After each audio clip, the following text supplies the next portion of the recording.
สวัสดีบรรดาท่านที่เคารพนับถือและฮักแพงทั้งหลายมื้อนี้พ่อใหญ่แก๊สสิมาอ่านประมวลกฎหมายอาญาปี 2017 มาตรา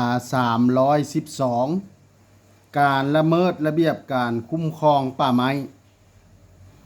บุคคลใดหากละเมิดระเบียบการคุ้มครองป่าไม้ด้วยการฉวยโอกาสหรือใช้สิทธิ์และหน้าที่ในทางที่บ่ถูกต้องหรือเกินกว่ากฎหมายกำหนดไว้เพื่อกำหนดเขตป่าไม้หรือที่ดินป่าไม้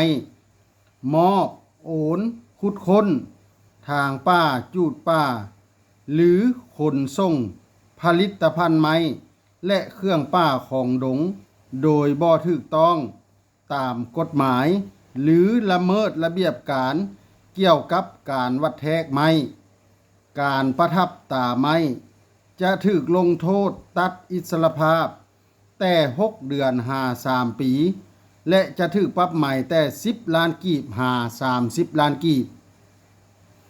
ในกรณีที่การกระทำผิดเป็นอาจินมีการจัดตั้งเป็นกลุ่มหรือก่อความเสียหายอย่างหลวงหลายจะถูกลงโทษตัดอิสรภาพแต่3 ปีหา7 ปีและจะถูกปรับใหม่แต่30 ล้านกีบหา100 ล้านกีบ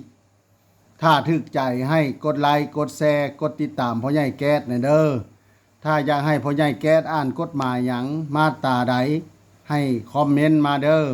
ขอขอบใจ